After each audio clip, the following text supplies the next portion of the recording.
আসসালামু আলাইকুম। প্রিয় দর্শক, অন্য মঞ্চের আলাপ চাইতায় আপনাদের সকলকে আমন্ত্রণ জানাচ্ছি। শেখ হাসিনা মুক্ত আওয়ামী লীগ চাই, এই কথাটি যারা বলে থাকে তারা কেউ কোনোদিনই আওয়ামী লীগ করে নাই, ভবিষ্যতেও করবে না। কিন্তু আওয়ামী লীগের কল্যাণ কামনায় তাদের মতো উতলা, তাদের মতো কি বলা যায়, আওয়ামী প্রেমী লোকজন বাজারে খুব বেশি দেখা যায় না। এইসব ডলারখোর মিডল ক্লাস লোকজন, যাদের অর্ধেকের কোনো ব্রেন নেই এবং বাকিদের বুদ্ধিশুদ্ধি আসলে ডলার বা অন্যান্য শক্তির মাধ্যমে ঘোরাফেরা করে, তারা বিগত দিন ধরে খুব বেশি বেশি করে আফসোস করছে যে একটা আওয়ামী লীগ চাই, কিন্তু সেই আওয়ামী লীগ শেখ হাসিনা মুক্ত হতে হবে। এই প্রজেক্টের একটা অংশ হিসেবে কি স্পিকার শিরিন এবং আমাদের সাবের হোসেন চৌধুরী, আওয়ামী লীগের নেতা, তাদেরকে নিয়ে একটা নতুন আওয়ামী লীগ করা হচ্ছে? বাজারে এই গুজবটা দীর্ঘদিন ধরে ঘুরে ফিরে যাচ্ছে। আমরা দেখলাম স্পিকার শিরিনকে, সাবেক স্পিকার শিরিনকে খুব দ্রুতই মুক্তি দেওয়া হলো। খুব ভালো। ওনার যে বয়স, শারীরিক অবস্থা, সামাজিক সম্মান সবকিছু মিলিয়ে তার অবশ্যই জামিন পাওয়ার অধিকার আছে এবং তাকে খুব দ্রুত জামিন দেওয়া প্রয়োজন ছিল। কিন্তু এটা কি খুব স্বাভাবিক ঘটনা? আমরা দেখতে পেলাম, কারণ হচ্ছে ওয়াকার ইউনুসের যে সরকার যে রেইন অফ টেরর চালিয়েছিল, একই ঘটনাটা কিন্তু সরকার পরিবর্তনের সাথে সাথে কোনো ধরনের পরিবর্তন হয় নাই, এখনো একই অবস্থা আছে। আমরা দেখতে পাই তৃণমূলের সবচেয়ে কি বলা যায়, একেবারে নিচু স্তরের যে নেতাকর্মী, তারাও কিন্তু মাসের পর মাস, বছরের পর বছর জামিন পাচ্ছেন না। ছাত্রলীগের নেতাকে আমরা দেখতে পেয়েছি, তার শিশুর লাশটা দেখার জন্য তাকে বের হতে দেওয়া হয় নাই। আমরা দেখতে পাই অসংখ্য ছাত্রলীগ, যুবলীগ নেতারা তাদের মা বাবার মারা যাওয়ার পরে সাধারণত পেরোল পান না, পেলেও হাত কড়া হাতে নিয়ে তাদেরকে কাঁধে লাশ নিয়ে যেতে হচ্ছে। এই যখন অবস্থা, তখন আওয়ামী লীগের শীর্ষ নেতারা যারা গ্রেফতার আছেন, প্রায় 1.5 শতাধিক সাবেক এমপি গ্রেফতার আছেন, তাদের তো মুক্তি পাওয়ার কোনো প্রশ্নই ওঠে না। সের বাইরে আছেন, আপনি যদি দেখেন, একেবারেই স্বতন্ত্র নির্বাচন করেছিলেন একসময়ের যুবলীগ নেতা ব্যারিস্টার সুমন, বহুল আলোচিত নেতা ব্যারিস্টার সুমন সহ আরো অসংখ্য সুশীল মানুষকে আটকে রাখা হয়েছে। শাহরিয়ার কবিরকে, যিনি অলমোস্ট জীবনমৃত অবস্থা আছেন, তার জীবনের একমাত্র অপরাধ হচ্ছে রাজাকারের বিরুদ্ধে আন্দোলন করা। তিনি আওয়ামী লীগের কোনো সুবিধাভোগী ছিলেন না, সুফলভোগী ছিলেন না, সরকারের সাথে ছিলেন না, কিন্তু তাকেও আজকে অনেকদিন ধরে আটকে রাখা হয়েছে এবং তার জামিন হচ্ছে না। প্রফেসর বারাকাত সহ আরো অসংখ্য মানুষের আর পরে জামিন হচ্ছে না। ধরেন বড় বড় সাংবাদিকদের জামিন হচ্ছে না ফারজানা রূপার মতো সাংবাদিকদেরকে। এবং কেন তারা বছরের পর বছর থাকবেন, এই প্রশ্নটা কোথাও উঠছে না। চারিদিক শুনশান।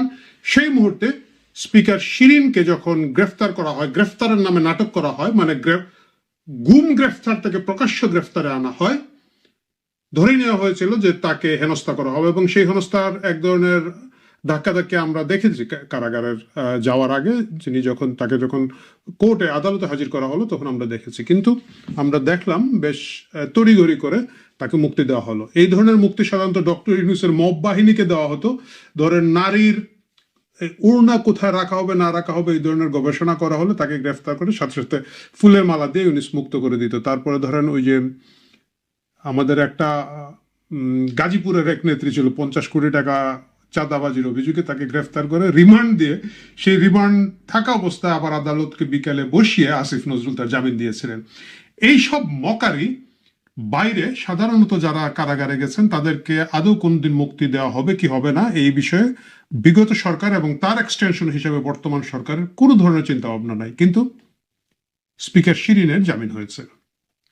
এর আগে এরকম একটা খুব চমৎকার জামিন হয়েছিল সাবের হোসেন চৌধুরীর। তাকে আমরা দেখেছি যে হুট করে তাকে 6টা মামলায় গ্রেফতার করা হয়েছিল। 6টাই অবশ্যই এগুলো হাস্যকর ভুয়া মামলা।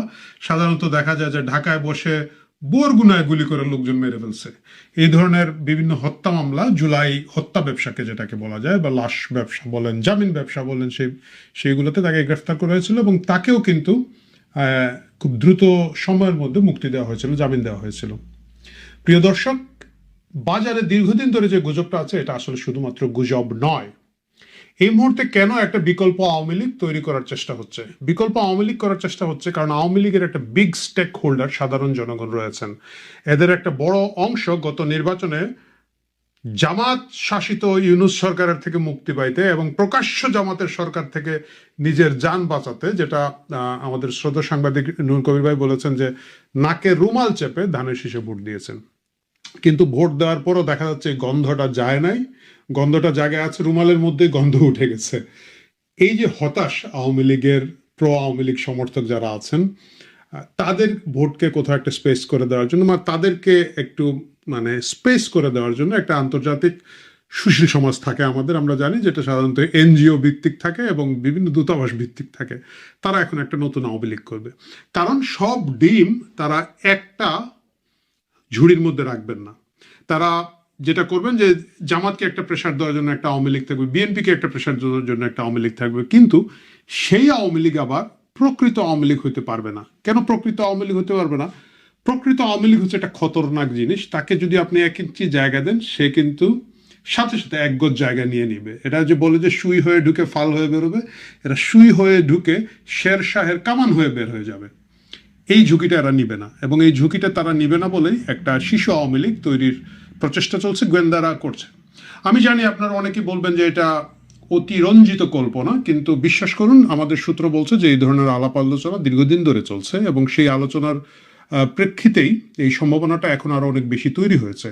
কারণ আন্তর্জাতিক মহল, সুশীল মহল যারা আছেন, তাদেরকে তো বোঝাতে হবে দেশে গণতন্ত্র আছে, এবং সকল ভালো আওয়ামী লীগ, সকল ভালো লোকজন কি বলা যায় রাজনীতিতে আছেন, খারাপ লোকজন চলে গেছে। এখন কথা হচ্ছে যে এটা হওয়ার আগে কেন আমি এই কথাটা বললাম, কারণ আপনারা অনেকেই কমেন্ট বক্সে বলবেন দূর মিয়া আপনারা বেশি বুঝেন। আমরা বেশি বুঝি বলতে বলতে কিন্তু অনেক ধরনের জিনিস দেখা যায় যে যখন অবিশ্বাস্য মনে হয়, কিন্তু একটা সময় বিশ্বাসযোগ্য হয়েছিল।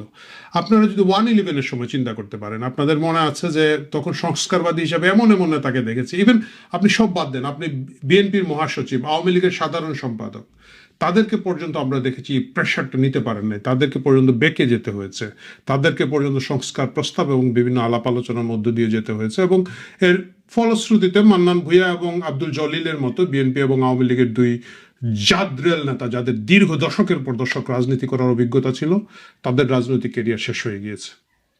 এখন কি হবে?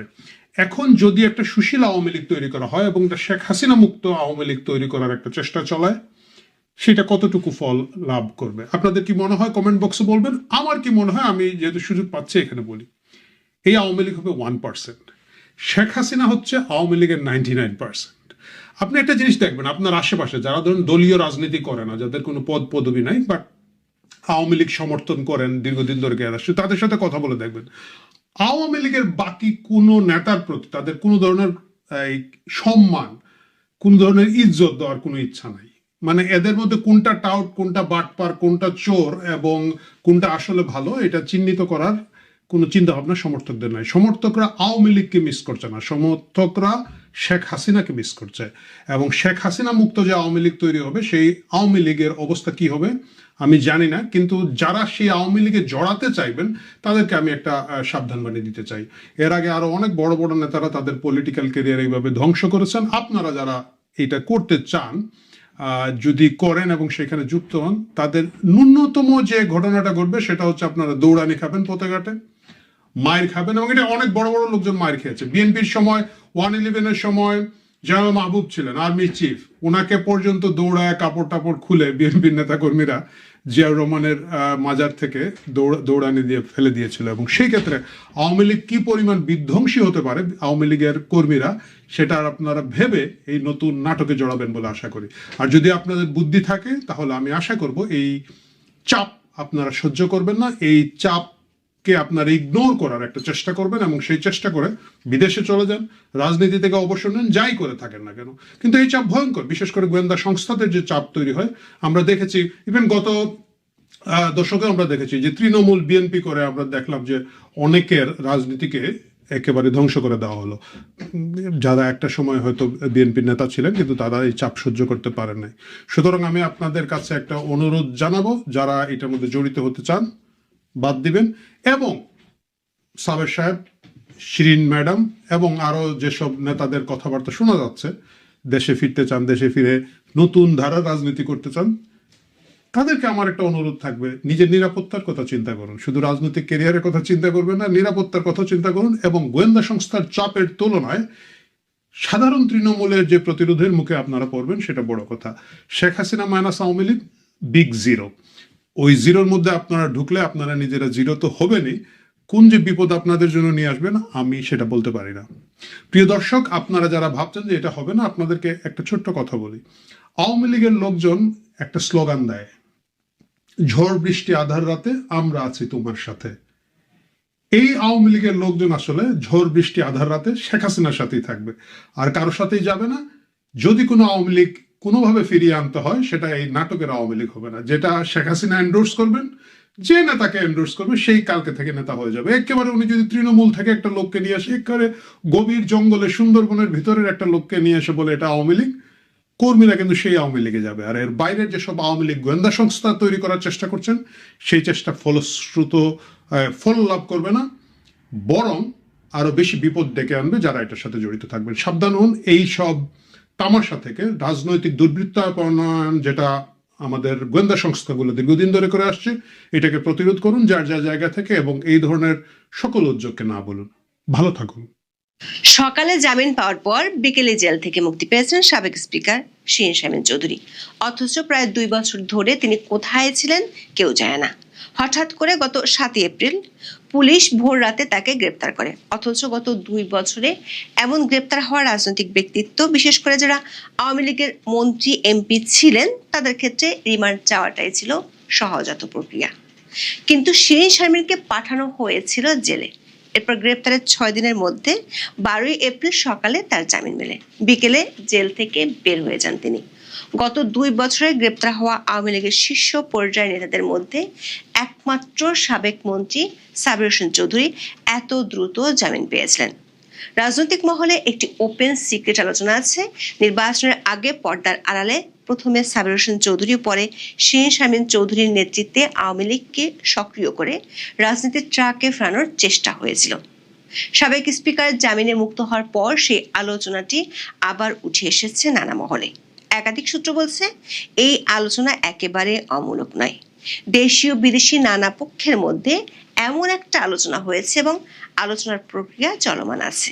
তবে অনেকের কাছে প্রশ্ন, সংসদে আইন পাশ করে নির্বাহী আদেশে আওয়ামী লীগের কার্যক্রম নিষিদ্ধ রেখে আওয়ামী লীগকে ফেরানোর এই পর্দার আড়ালের আলোচনা যদি হয়েও থাকে, সেটি কতটুকু বাস্তবসম্মত।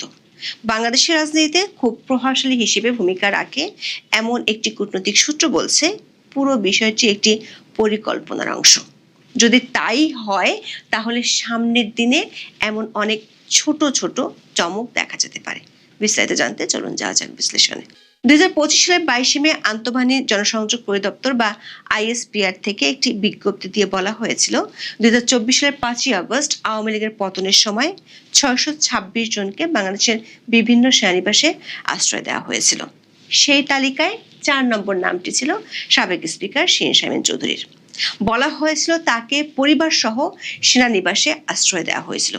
ওই তালিকায় সাবেক ডেপুটি স্পিকার শামসুল হক টুকু, প্রতিমন্ত্রী জুনায়েদ আহমেদ পলক, সাবেক হুইপ ইকবালুর রহিম, সাবেক সংসদ সদস্য সাইদুল হক সুমন, কাজী নাবিল আহমেদ, নাজমা আক্তার, রাগিবুল আহসান রিপু, AKM রেজাউল করিম তানসেন, MA লতিফ এবং ছাত্রলীগের সাবেক সাধারণ সম্পাদক তানভীর হাসান সৈকতের নাম ছিল, যাদেরকে পরে বিভিন্ন জায়গা থেকে গ্রেপ্তার হতে দেখা গেছে। শিরীন শারমিন ছাড়া সেনাবাহিনীর ওই তালিকায় থাকা সাবেক প্রধান বিচারপতি ওবায়দুল হাসান, আপিল বিভাগের বিচারপতি ইনায়েতুর রহিমের কোনো হদিস পরে পাওয়া যায়নি। এর মধ্যে সাবেক স্পিকার পদত্যাগের চিঠি, ঘরে বসে পাসপোর্টের জন্য তার আঙুলের ছাপ নেয়া, এসব নিয়ে গণমাধ্যমে ফলাও করে খবর বেরিয়েছিল। এর মধ্যে গত 7 এপ্রিল মঙ্গলবার ভোর রাতে ঢাকার ধানমন্ডি এলাকা থেকে তাকে গ্রেপ্তার করে মিন্ট রোডের কার্যালয়ে নিয়ে যায় ঢাকা মহানগর গোয়েন্দা পুলিশ বা ডিবি। জুলাই আন্দোলনের লালবাগ থানায় আশরাফুল ওরফে ফাহিম নামে এক ব্যক্তিকে হত্যা চেষ্টা মামলায় গ্রেপ্তার দেখিয়ে আদালতের কাছে 2 দিনের রিমান্ড চায়। শুনানি শেষে আসামির রিমান্ড ও জামিন নামঞ্জুর করে কারাগারে পাঠানোর আদেশ দেন আদালত। রাষ্ট্রীয় প্রোটোকলের 3 নম্বর সাবেক গুরুত্বপূর্ণ একজন ব্যক্তিকে সরকার যেভাবে গ্রেপ্তার করেছে এবং তার মাধ্যমে আরবিট্রারি ডিটেনশন বা স্বেচ্ছাচারী আটকের ঘটনা ঘটালো, বিষয়টি ব্যাপক সমালোচনার জন্ম দেয়। 12 এপ্রিল দুপুরে জুলাই আন্দোলনের সময় সহিংসতা, ভাঙচুর ও হত্যা চেষ্টার অভিযোগে রাজধানীর লালবাগ থানায় দায়ের করা এক মামলায় সাবেক স্পিকারের জামিন মঞ্জুর করেন আদালত।